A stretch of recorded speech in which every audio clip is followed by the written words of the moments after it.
Wow, that was very beautiful, but this has not been an easy evening, all these awards.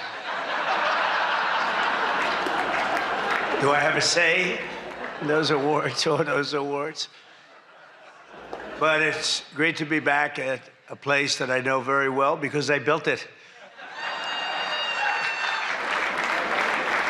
And I'm very proud of it because I built it for $2.9 billion less than the Federal Reserve building, which is a lot smaller, by the way. Figure that one out. But I am delighted to be here at the White House Correspondents' Dinner. Amazing people, a lot of people that I like. Some I don't like at all. But I respect most of them, I must say that. You do a great job, amazing job, and it's an honor.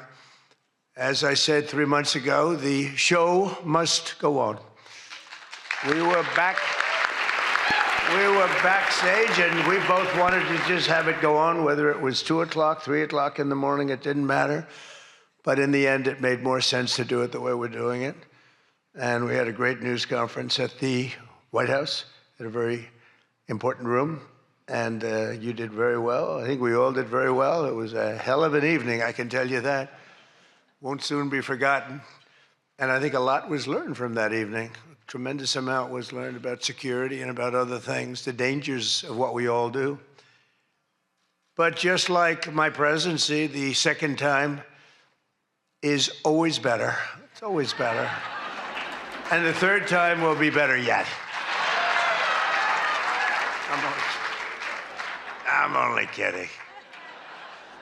From the earliest moments after the attack on our dinner last April, I knew we had to reschedule this event as soon as possible. We had to do it very quickly, and we met very quickly, and we figured something out. But the attempted mass murder at the Washington Hilton, that's what it could have been, was an assault on our democracy itself, a very serious situation. Many of you were there with me, and some showed extreme bravery, like Pete Hegseth, Steve Miller, Tom Holman. Really?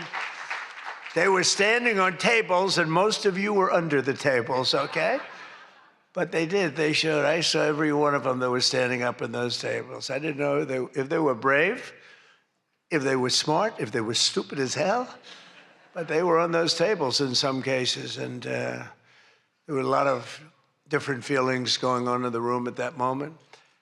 But after hearing the gunshots, many people yelled, "Get down, get down," which caused Nicki Minaj to start twerking. Do you believe it?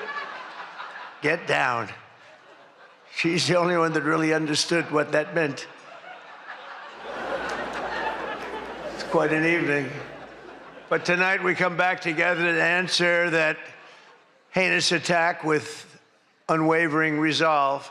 And every one of us here this evening to show that in America, we do not yield to political violence. We can't do that. Can't do it. So in this country, we believe in freedom of speech. We settle our differences not with bullets, but with open and vigorous debate. And no deranged loser with a gun will ever change that. We can't let that ever happen. There are a lot of very dangerous people out there. We can't let it happen.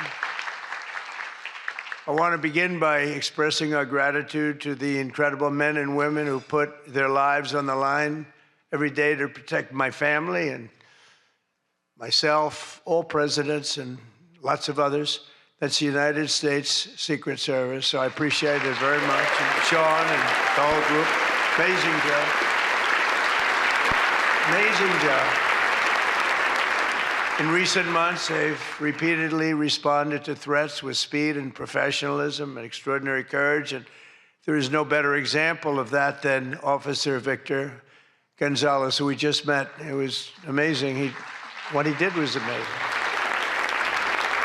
When the would-be assassin charged the checkpoint at speed, he was fast. You know, when you looked at that, you had to look at it about 10 times before you really saw what was going on. He was quick. Nasty. The gun made him nasty, actually. But Officer Gonzalez engaged the attacker without hesitation and took a bullet to the chest after his ballistic vest, fortunately, was on, saved his life, and Victor did not even want to go to the hospital for a checkup. We insisted, really, we wanted him to do it. We insisted, but he didn't want to go. So to Officer Gonzalez, Secret Service, Metropolitan Police, law enforcement generally, and even all of the military who surround us in the room tonight, we salute you and we thank you with all of our hearts. Thank you very much. Great job. Great job. Great job.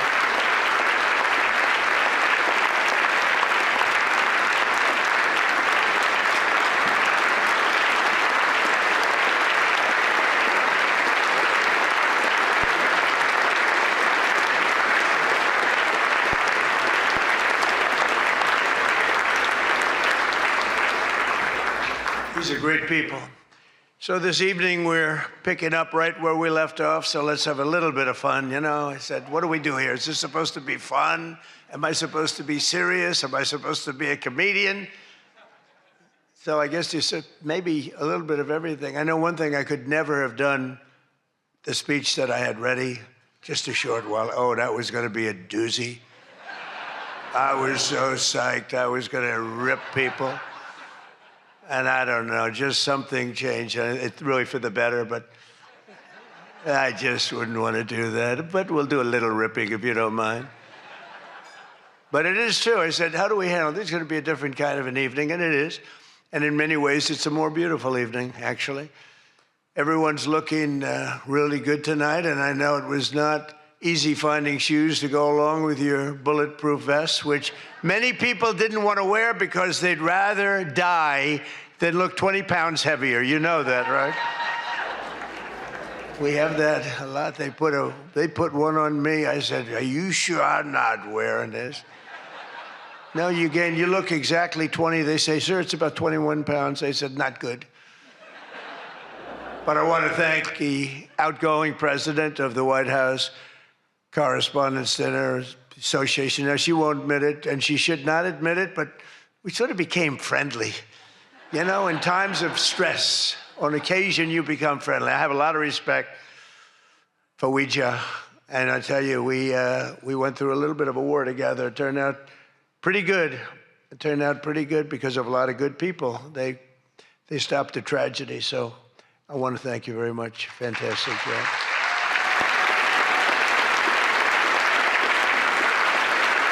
And Ouija worked extremely hard to ensure this dinner was rescheduled, and we want to just thank her family. I just met her parents, her children, her husband. What a perfect family. So it's really great. Thank you very much, all, for putting up with this, right? But let me also thank the incoming president of the Correspondents Association, Jackie Heinrich. She can be very tough as a reporter, I will tell you. She can be nasty. She looks so beautiful, but she can be so nasty. How could that happen? But she just got married to a very successful congressman, a very good congressman. I'd like to have a couple of more votes from him, but that's okay. On occasion, he shows a little independence. We don't like that. But now he's a very professional guy, and he loves our country. But that's a big thing. I just see what takes place. We're talking about what takes place to be in the position that you're leaving and that Jackie's coming into. And it's a lot of work, a lot of friendships, a lot of talent. And so, Jackie, congratulations.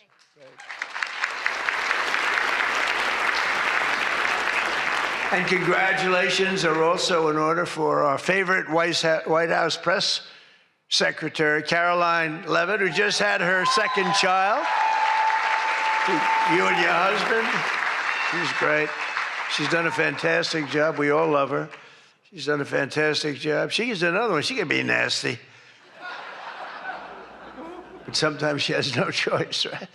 But Caroline may have one of the hardest jobs in the White House. She has to deal with all of you all of the time, and you can be very difficult. You can be very, very difficult people, but I'm probably being a little bit oversensitive. Sometimes I really do think that some of you don't like me. In fact, I read a report, I get 93% negative publicity. 93%. So how the hell did I win the election by so much? Think of it. I don't think that's true. I can't believe it's 93. In the 80s, maybe, but not 93. But this place is really the largest group of Trump derangement syndrome people ever put together at one time, I suspect.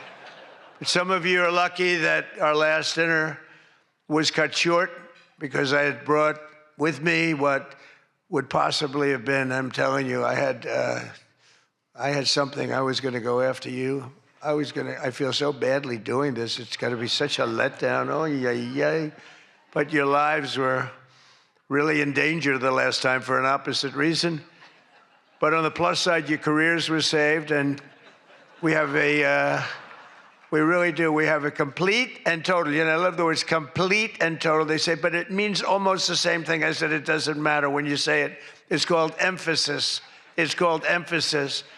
But everyone is now really warming up. The new White House Military Center, drone port, highly protected ballroom. We have our ballroom. The windows are this thick.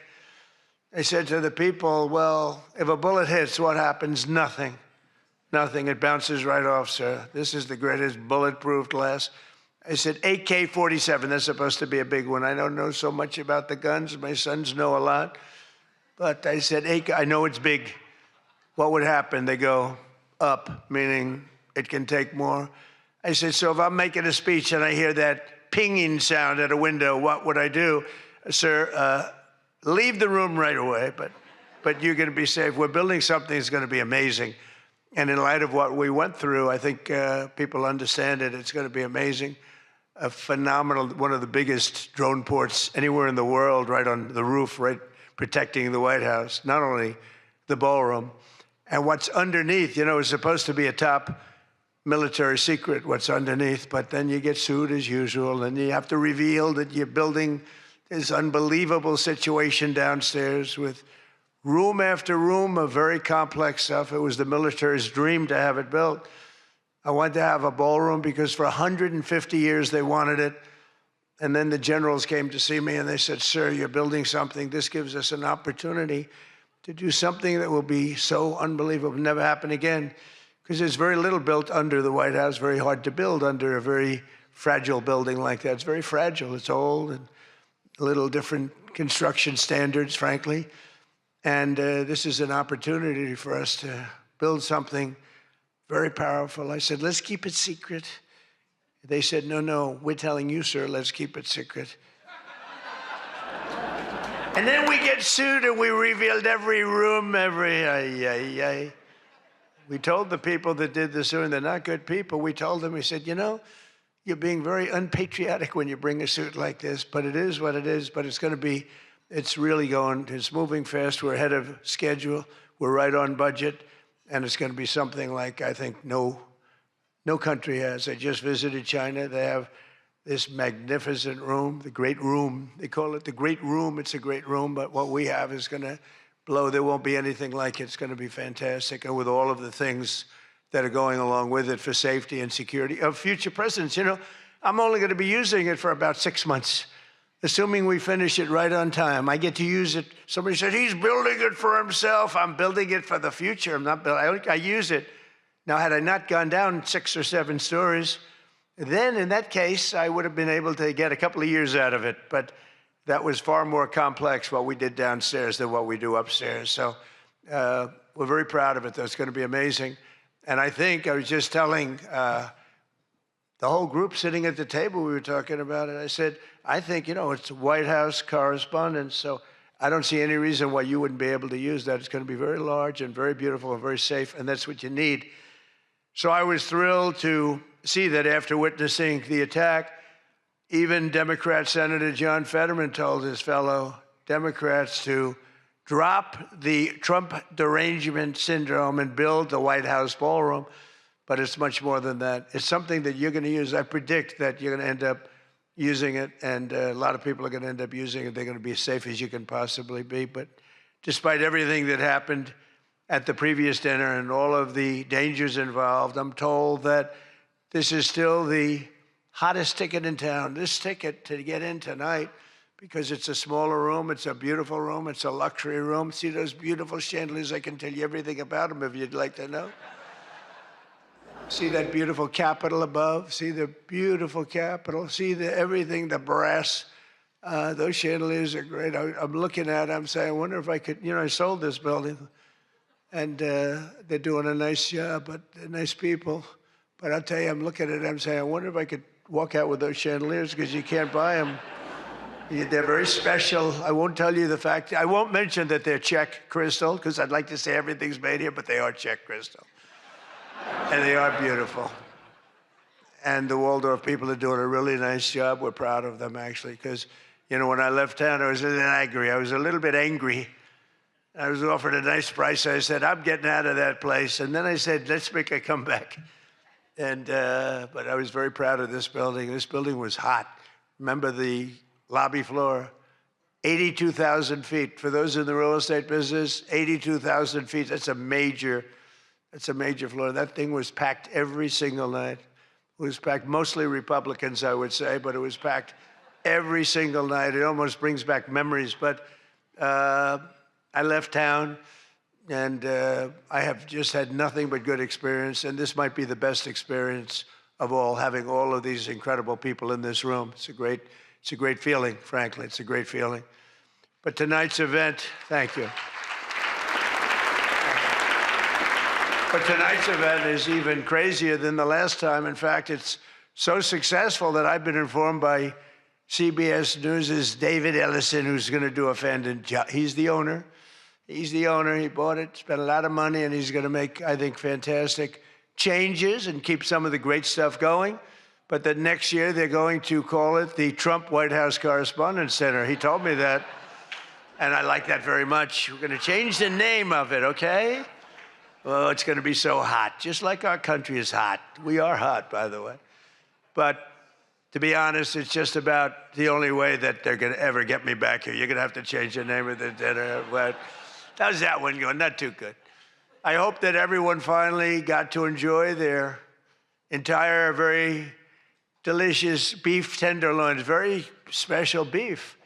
And I want you all to know that Bobby Kennedy, who's right here, personally ran over the cow in his car. And he cut it up and he brought it here for you to eat tonight. So it's very fresh. And Bobby also suggested an appetizer featuring his favorite cut of male raccoon roadkill.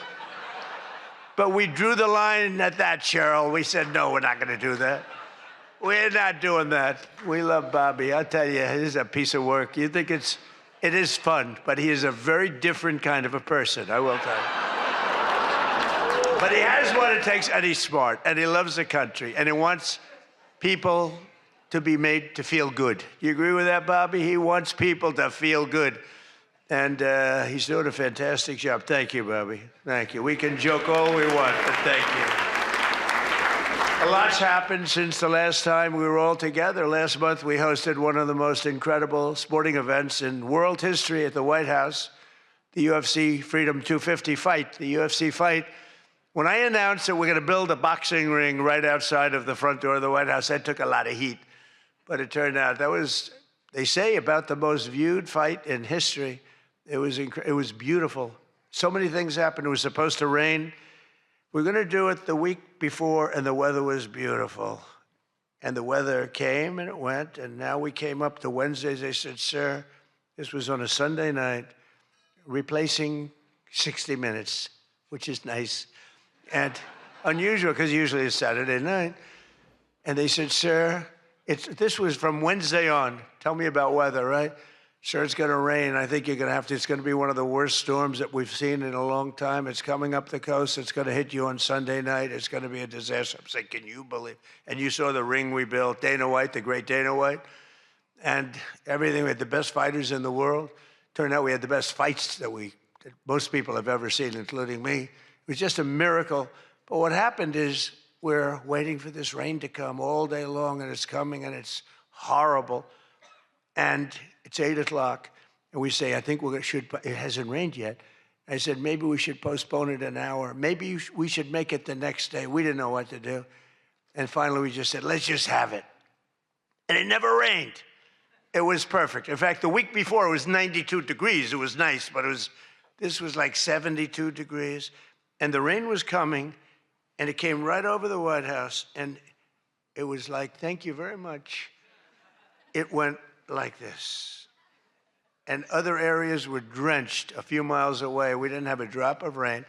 And it was absolutely one of the most incredible things anybody's ever seen. People said it's one of the most incredible nights of their lives. So just remember, before I came along, if you wanted to see someone lose consciousness on the South Lawn of the White House, all you had to do is ask Joe Biden a question. Remember that. Oh, you think I'm kidding.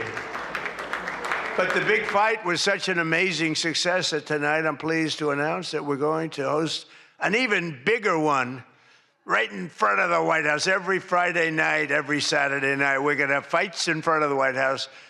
But we do have something coming and I'm only kidding. You know, the one thing about the press that I learned, don't be sarcastic. Because I'm a very sarcastic person, and I get sarcastic, and most people know that, but you have some bad people that will write it exactly like I say it. And I said I was only kidding. But we are going to have Indy 500. Roger Penske's coming in mid-August, and they're going to have it all throughout Washington, the greatest cars, the greatest drivers in the world. And that's going to be something. Already they have over 350,000 people signed up, going down Pennsylvania Avenue, around the Capitol. And Roger, who's incredible, he won the Indianapolis 500 20 times. Think of it. Germany, Japan, all these countries, they spend billions and billions of dollars trying to win the Indy 500. And Roger wins it. He literally won it 20 times. On the 18th time, I said, you know, that's amazing. I'm going to give him the Presidential Medal of Freedom. And I had him up. And then he won it 2 times after that. The guy's amazing. And he lost the last one by about 6 inches, if anybody watched it. So they're coming here, and it's going to be something really exciting. We have unbelievable events. Look, it's an unbelievable country. And on July 4th, we were over at the mall, and it was raining. It was supposed to be really bad again. And we had 450,000 people show up, and that's a light number. And I was told, sir, we're going to have to cancel the event. This was not good. And it was drizzling a little bit, not raining very hard. And people are calling me, friends of mine were calling me. And I got a call from Brett Baer. Brett Baer said, it's not raining. I said, where are you? I'm standing at the mall, and I'm waiting to go in the White House. Then others called up. They said the same thing. And I said, you know, this is terrible. But there was lightning. Not big lightning, but you don't have to have big lightning. It takes just a little bit to do some big damage. So they said, everybody must leave. 450,000 people were forced to leave, and they left. And then I said to myself, let me call up and find out what the hell's going on. And I called up, and I spoke to a brilliant young man. He said, don't worry about it, sir. We can do it in a couple of weeks. I said, you can't do it in a couple of weeks. This is the 250th birthday. In 2 weeks, what are we going to do? Say, let's go? We're going to have a redo? No. I said, I'll speak if I have to speak at 3 o'clock in the morning, 2 o'clock, 1 o'clock, I don't care. Call them all back. They're all gone. 450,000, and most of them were in cars or heading back to Texas, and it was sad. And we said the show must go on. Very much like here, we said the same term, right? The show, it's a great term. It's true in life. The show has to go on. The show must go on. And I said, the show must go on. I put it out on Truth. The show must go on. And we had probably, Peter, 150,000 people come back up higher. Maybe, thank you. Let's stand up, Peter. Tell them. More, right? It might have been more, but it was amazing. It was just an amazing crowd. And actually worked out better, a little like this. It worked out better than if we had done it at the normal 7 o'clock, 8 o'clock time. It was incredible. We started speaking at 11 o'clock in the evening, but tremendous numbers of people. Thousands and thousands came roaring back, and it was a great evening. And it was a celebration. And we didn't do it the following day, and we didn't do it 2 weeks later. We did it when we were supposed to do it. It was a fantastic celebration.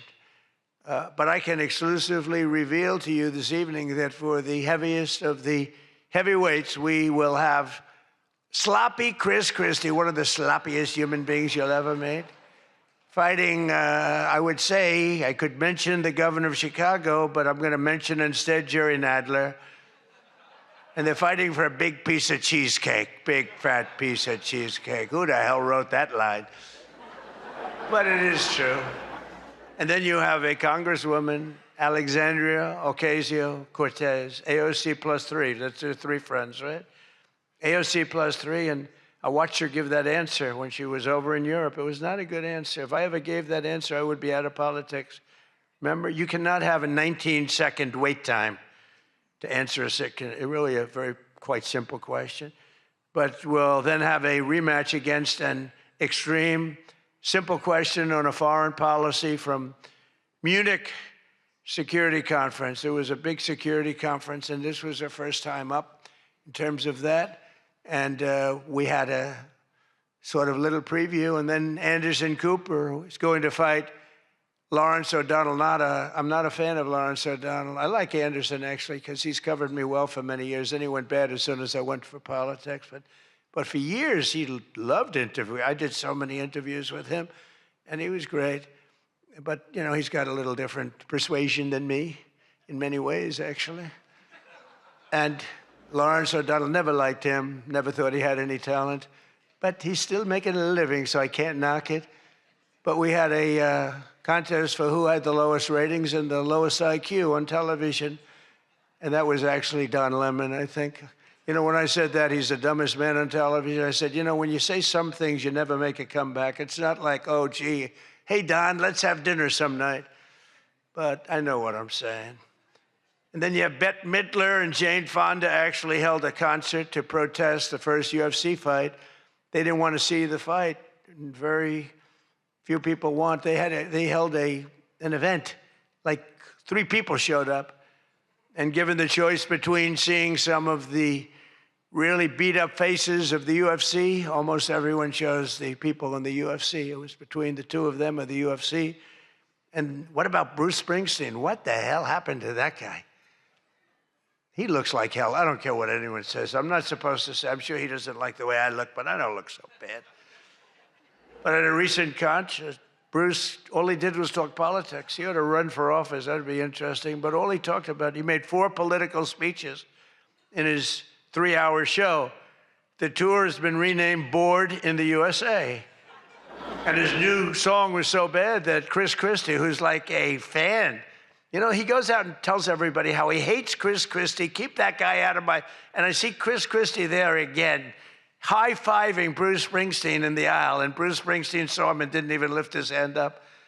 And I just wanted, because I used to be friendly with Chris. Chris, when somebody doesn't like you, write them off, forget it. You got billions of people in the world. You don't have to make a jerk out of yourself. But usually a comedian hosts this dinner. And I think we sort of changed it. Tonight we're going to have somebody who I think is really spectacular. But I've watched comedians get up for the dinner, because I have been here actually quite a few times. People don't realize. And there's one time in particular when Barack Hussein Obama hosted it. Do you know who that is? And he hit me hard. But actually, he hit me with respect. I was sitting with Melania at a table, and you had Brooklyn Decker, supermodel, at a table right next to her. And I really always will like her. She's married to a great tennis player, Andy. And she was at the table, not at my table. And I have watched this clip thousands of times. They keep playing it because they think that was the evening I decided to run for president. It was not. In fact, I loved the evening. I looked at my wife. I said, can you believe it? All these people, that's all they're doing is talking about me. I love this dinner. It's true. And Obama was nice. You know, it's amazing how things work out. He actually showed a picture of the White House with a big Trump on top. Like I put a sign. And you know, I'm sort of doing that when you think about it, right? I mean, he wasn't really wrong. But no, he was respectful. He was good. But it had nothing to do. It had nothing to do. I just decided that I wanted to make America great again. This had nothing to do with that dinner. I've gotten so many calls, and for years they've been saying, was that the moment you decided to run? Really, no. I left that night, And the press was there, a lot of the same people that I see. They said, did you have a good time? Unbelievable. And some thought I didn't have, but I did have. And I always remember, though, Brooklyn. She was so angry. She was much angrier than me. She was angry. She thought they were mocking me. And they really weren't. It was just one of those things. And I had a great time. But I left, and I thought I was there 3 or 4 times before that. But I sort of thought, wow, that dinner is really something special. And then I ran. I got elected. I thought the press treated me very, very unfairly. And I don't know. I think I made the right decision, because you hate to go where maybe you're not wanted, but they did want me. They wanted me for ratings, and they wanted me for other reasons, but not for love. And I said, you know, I'm not going to go. First time that ever happened, I think. Was that the first time? Just about. Presidents always came. And I didn't go for 4 years because I got treated terribly by the press. In my opinion, unfairly. I know unfairly because I know the facts, but I got treated unfairly. I didn't go. And this year I was called by your president and your chairman and all of the people, and they said, we'd like to do it. And I said, you know what? With time goes by, time passes, and you sort of look at life a little bit differently. I said, let's do it. And I didn't know it was going to turn out the way it did. It turned out to be the biggest event in the history of your day. That was by far the biggest, right? For all the wrong reasons. But as I said before, a lot was learned from that evening. So much having to do with so many different things, including security. But it's an honor to do it. This is my first. I mean, I've been to it numerous times, but as president, I haven't been here. And I'm glad. And they said, would you do it next year? I said, I will be back next year. Now, if you get really, really nasty, maybe not. I don't know. But we're going to be back next year. And well, Jackie will treat me very bad. But this year, the association decided not to have a comedian, so they considered using Jimmy Kimmel, Jimmy Fallon. These guys, they're terrible. They're terrible. Stephen Colbert. These are people without talent. They get a lot. They have talent. You know who has talent? Their agent, getting them the money they get. They have no talent. But they are not comedians. They're not funny people. They're angry people. They're sick people. But the association really put on a big show, and they have somebody very special. I look forward to seeing him. And so they thought about going with a professional clown for entertainment. But Adam Shifty Schiff was not available. You know, he's known, I called him, I hate some people. You know, I shouldn't say this, I'm not supposed to hate. I'm supposed to love everybody. But he's a terrible person. He's a liar. And I called him Watermelon Head because he has the largest head I've ever seen with the smallest neck, pencil neck. How does that big, fat, ugly head stand on a little pencil neck? And then I'm told that even Rosie O'Donnell reached out from Ireland. She really wanted to be here in order to honor me. She loves me very much, and she was desperate to come back to the United States and pay her respect to Donald J. Trump. But that didn't work out, unfortunately, because nobody wanted her to come back. But she's one of the greatest sufferers of Trump derangement syndrome. She's a sick young woman, sick older woman, I guess now I have to say. So instead, we're honored to have, for entertainment, the very talented mentalist, Oz Perlman. And everything to everybody, they said, are you going to stay? I said, yeah, I'll stay. I mean, I think I'll stay. What the hell else am I going to do? I've got Iran, I've got this, I've got that, which is all going extremely well. Don't believe the fake news. You know, it's the only thing we were talking before, I said, so we've hit Iran very hard. Their Navy is gone. Their Air Force is gone. 250 jets, no longer.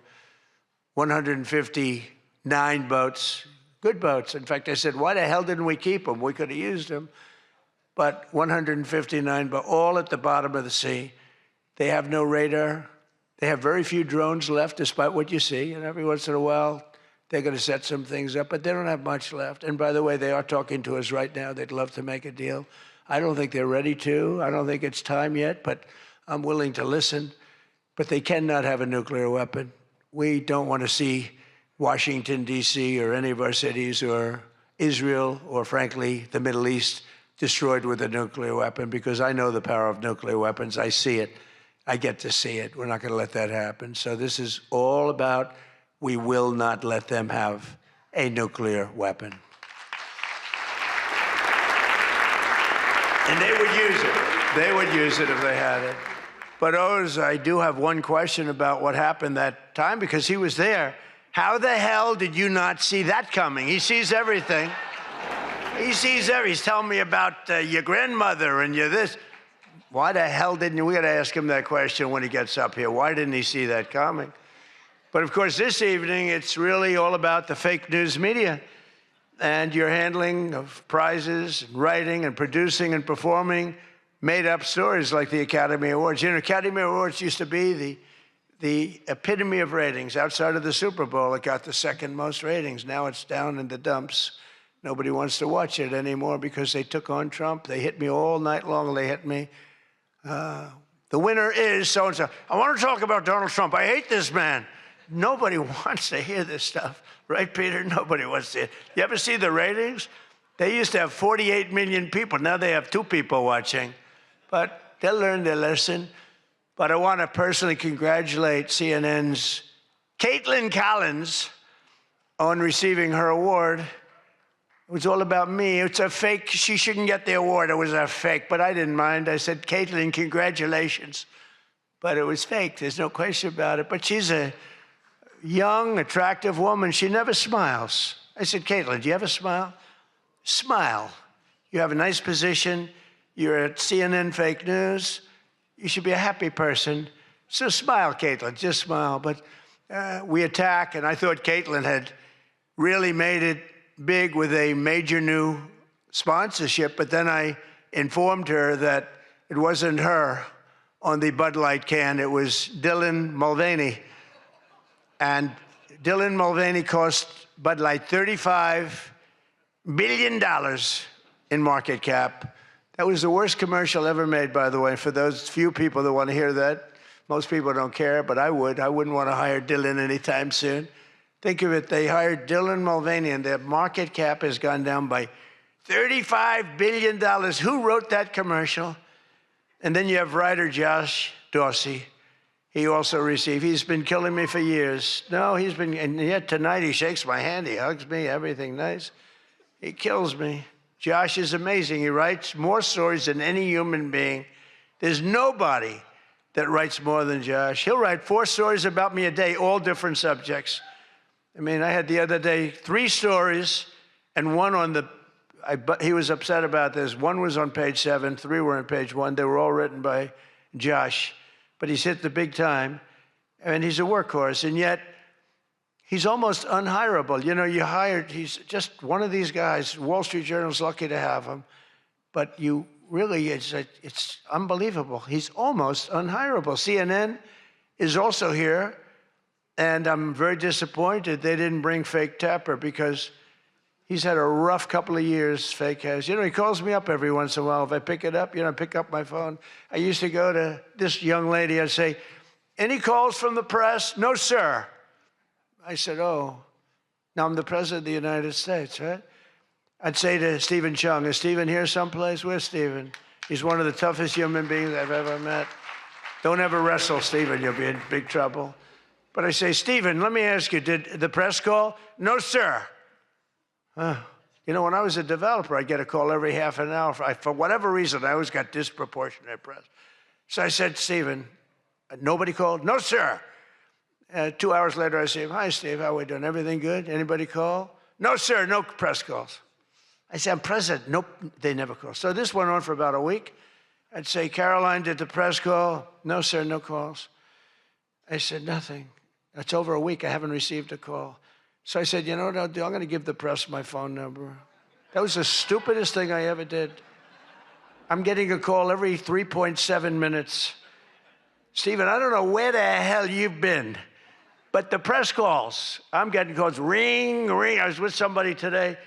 They said, I've never heard a phone ring as much as it's fresh. Now, I look at the thing and usually just delete, delete, delete. Every once in a while, it'll be one of the people in this room that I like, and I'll pick it up. Like this one right here calls me on occasion, right? She'll call me and she says, hello, sir. How are you? We want to talk about some horrible subject, like a horrible, depressing subject.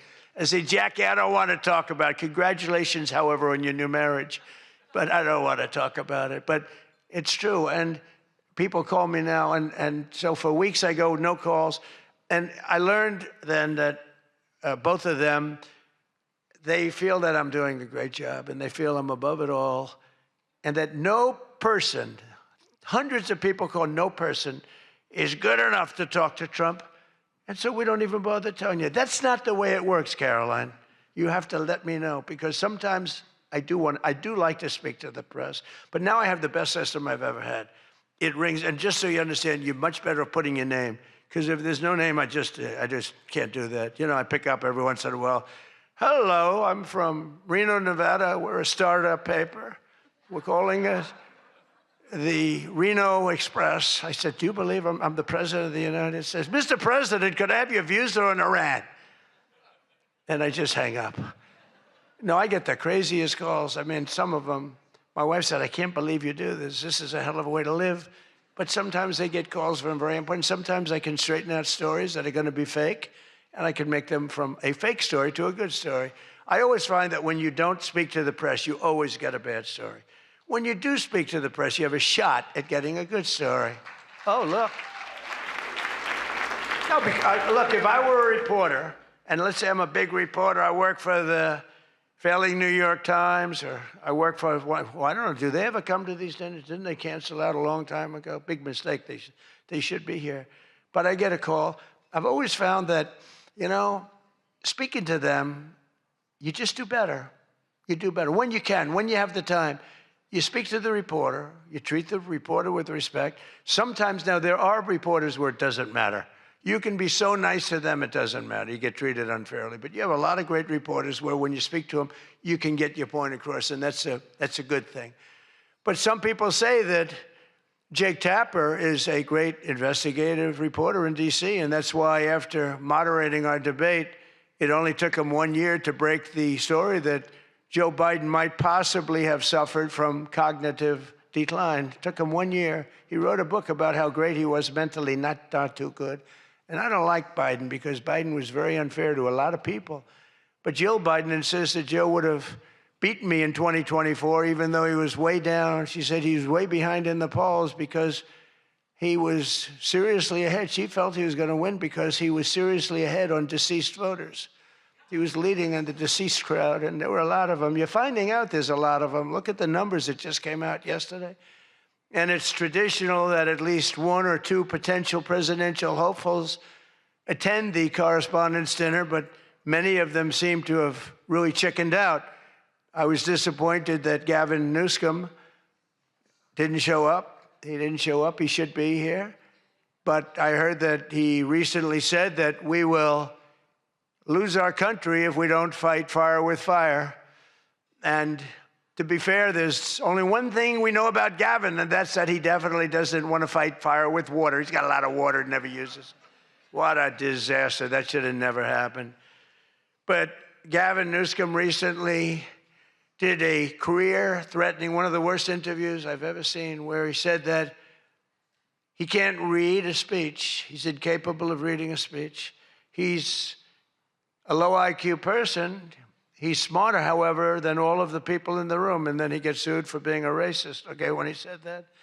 But he basically said he has various mental incapacities.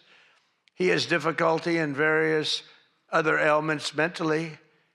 And I'm looking at him saying, this is the worst interview. I'm watching this interview. I said, this is the worst interview I've ever seen given by a professional politician. I've been watching politicians for a long time, mostly on the previous side, because I haven't been doing this too long. How am I doing? Not bad for the number of minutes spent.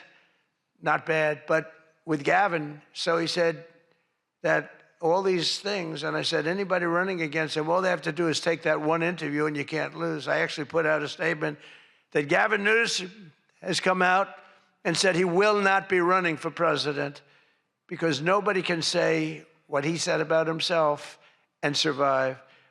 Newsom was in big trouble when he openly admitted that Kamala was smarter than him.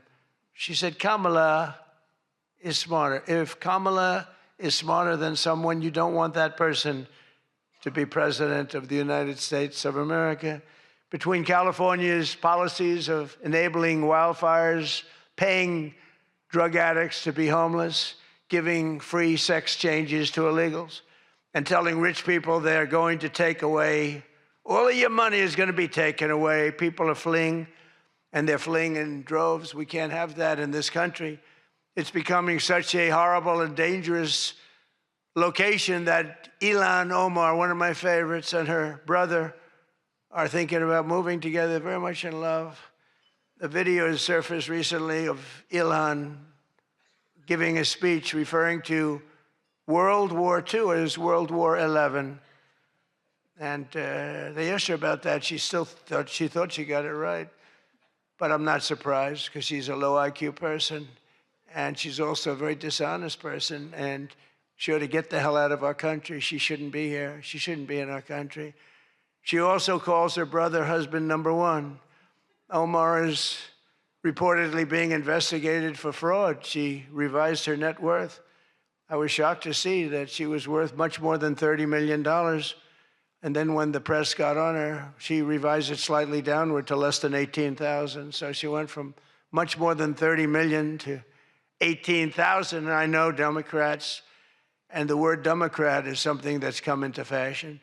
I changed the E with a U, and most people don't know that dumb has a B, so we don't have to worry about that. It's very quiet. I thought it was quite good, but I haven't gotten much credit for that. Fake news, good. Pocahontas, good. I won't say Lion Ted because he's on my side. I don't talk about past conquests, but we have a lot of them. I won't talk about. They got a whole table full of Republicans there. They're saying, no, don't mention my frickin' name, will you please?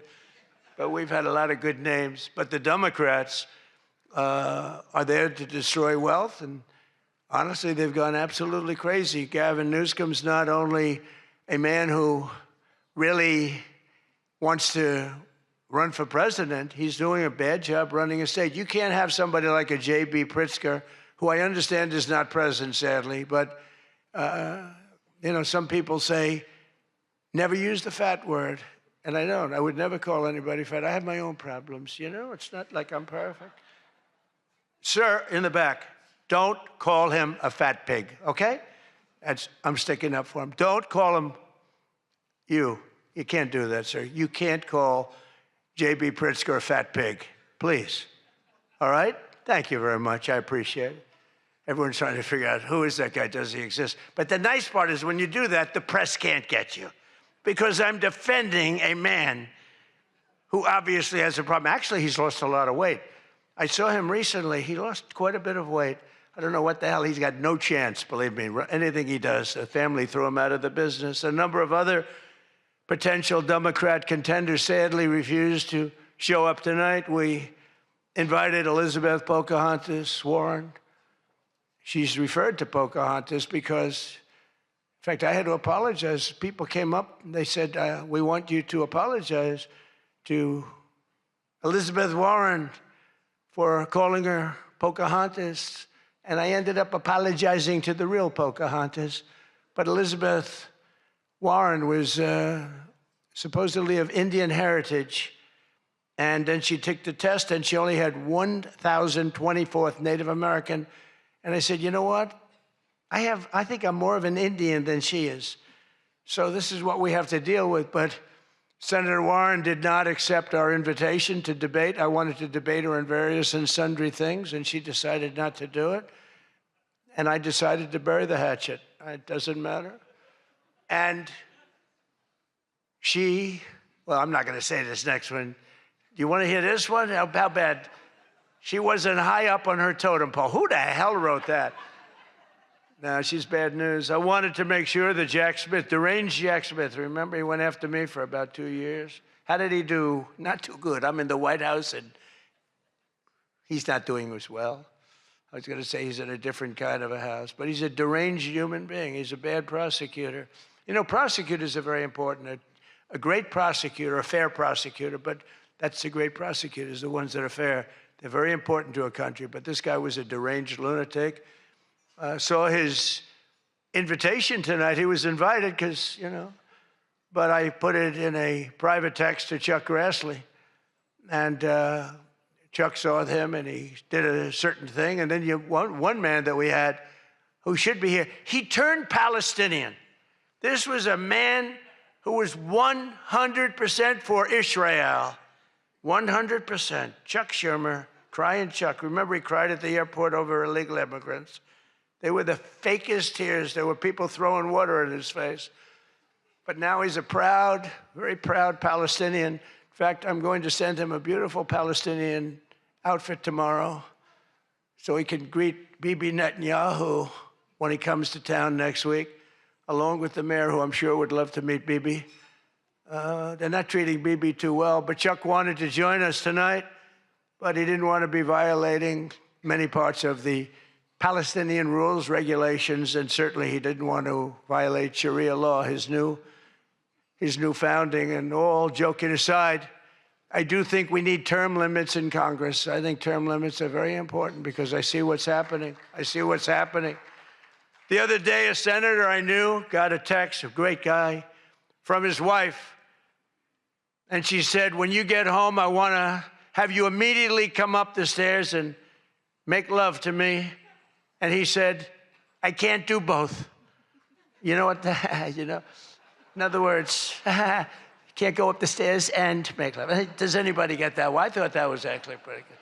That was actually the only thing I thought was good in this whole frickin' stupid speech that they wrote. That was the only good one, and that went down with not exactly great laughter.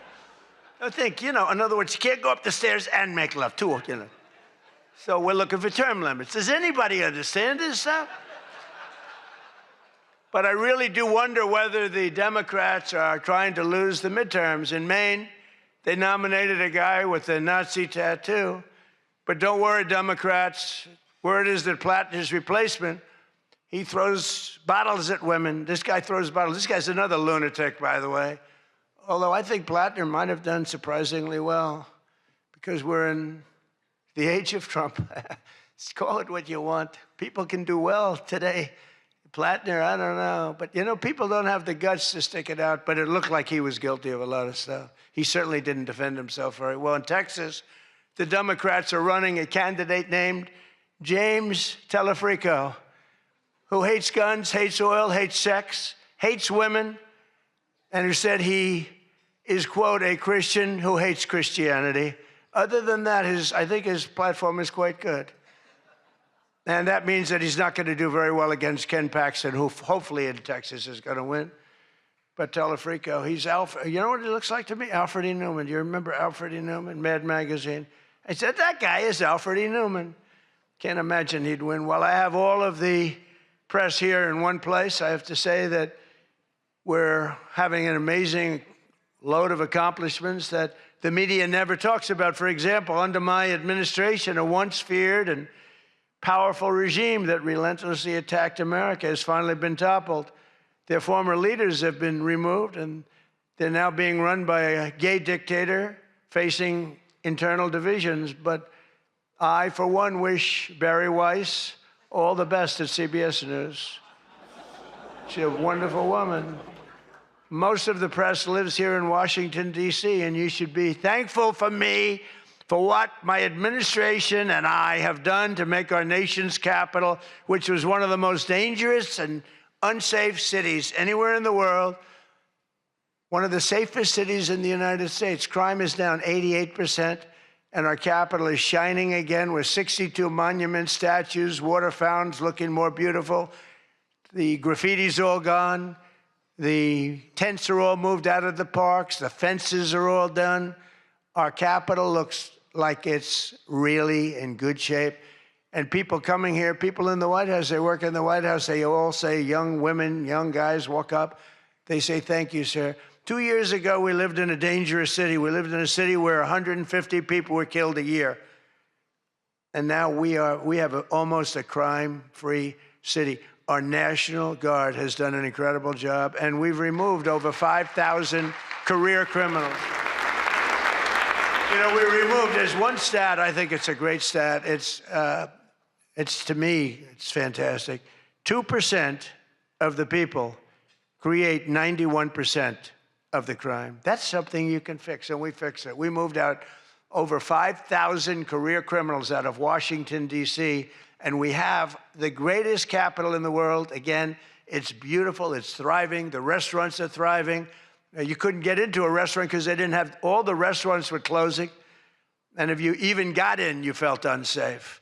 People were getting into Ubers and they were being attacked when they were in an Uber. It's not happening anymore. We have tough, smart people, and they have done a fantastic job. Washington, D.C. is safe again. You can't get into a restaurant. The restaurants are opening up. They're opening up all over the city. They can't get, it's the exact opposite. They can't get space. But mostly I've given up on you and the media so that now I just gave up on you and I'm #1 on TikTok. Did you see that I'm #1, Stephen? Is that true? I'm #1 on TikTok. So how could they be so bad? 520, think of this, 425 billion views. Can you believe that, Peter? I mean, let's go, Peter. I gave up on you people. I gave up on traditional press. And it obviously worked because we did win in a landslide. I mean, somebody's got to be saying something good about me. But TikTok, good old TikTok, and I was able to get it sold to a group of very wealthy people, mostly Americans. I was told President Xi, who's a man that I get along with very well, he was a hard no for the sale of TikTok.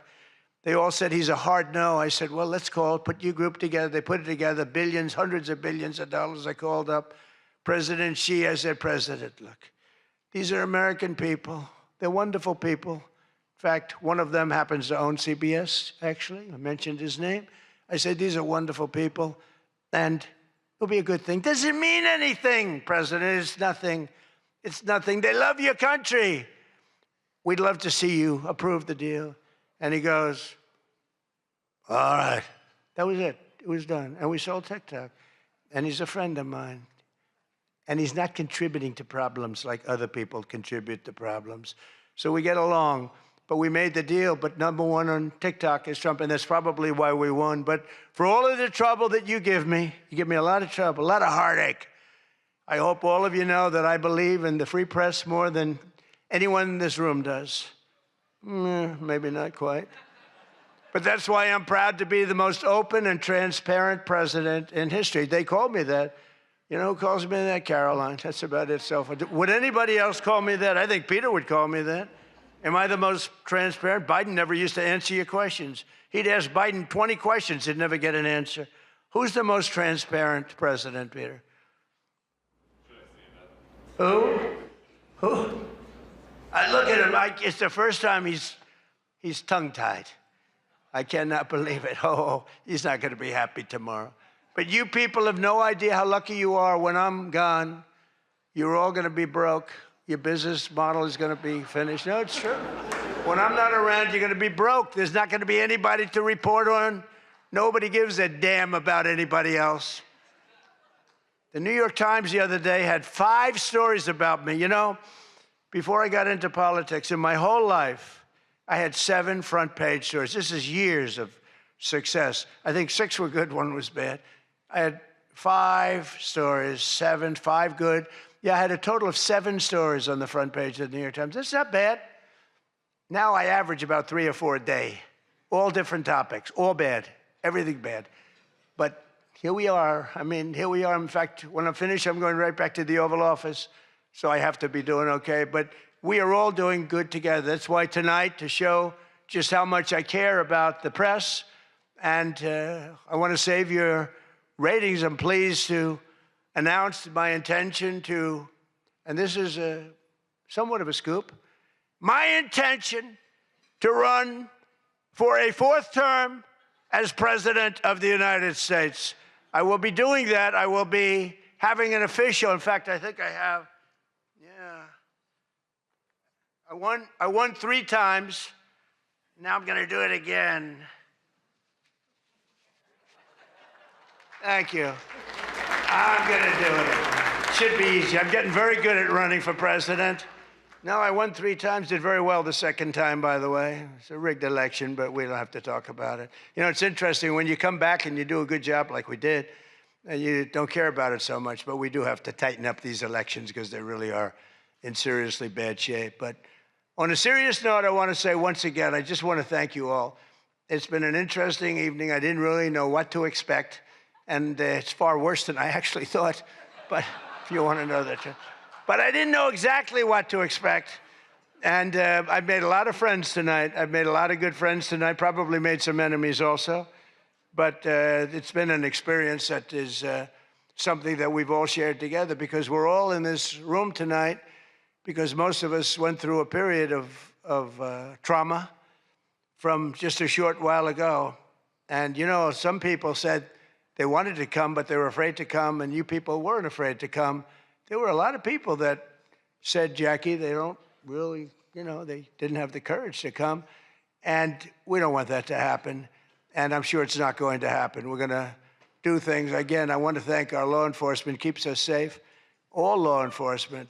We have the greatest people on earth. You know, we had, 2 years ago, we had the worst record of recruitment in, as an example, the military, Army, Navy, Air Force, Marines, the Coast Guard, Space Force. I love Space Force. Look at all that shooting we're able to do from space. That was my baby.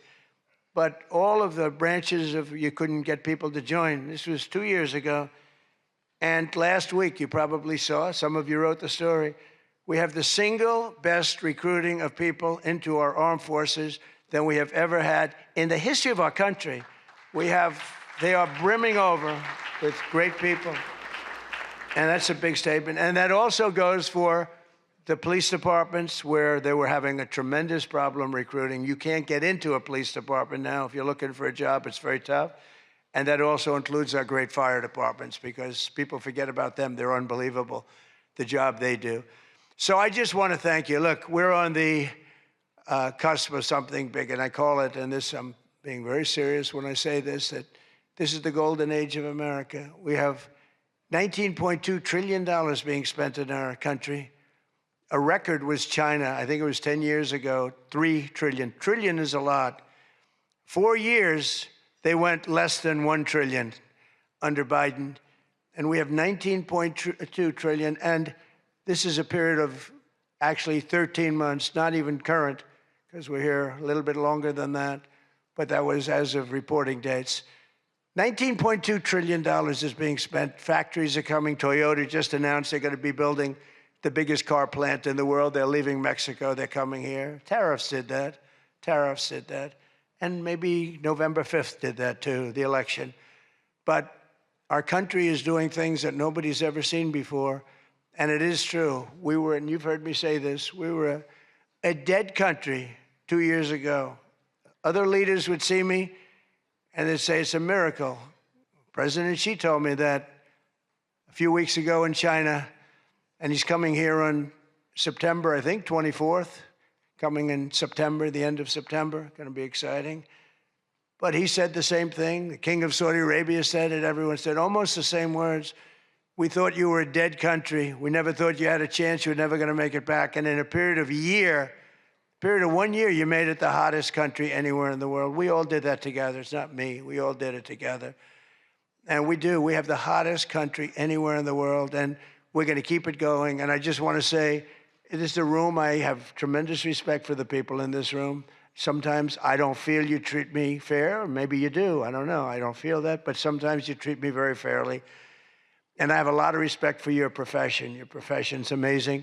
And I just want to thank you for having me. And it's been fun. And I've met a lot of great people. And, you know, I used an expression, and I've used it right from the beginning. I did this for one reason, to make America great again. And that's what's happening right before your very eyes. We have made America great again. And it's going to get a lot greater. So thank you all very much. It's an honor to be with you. Thank you. Thank you very much.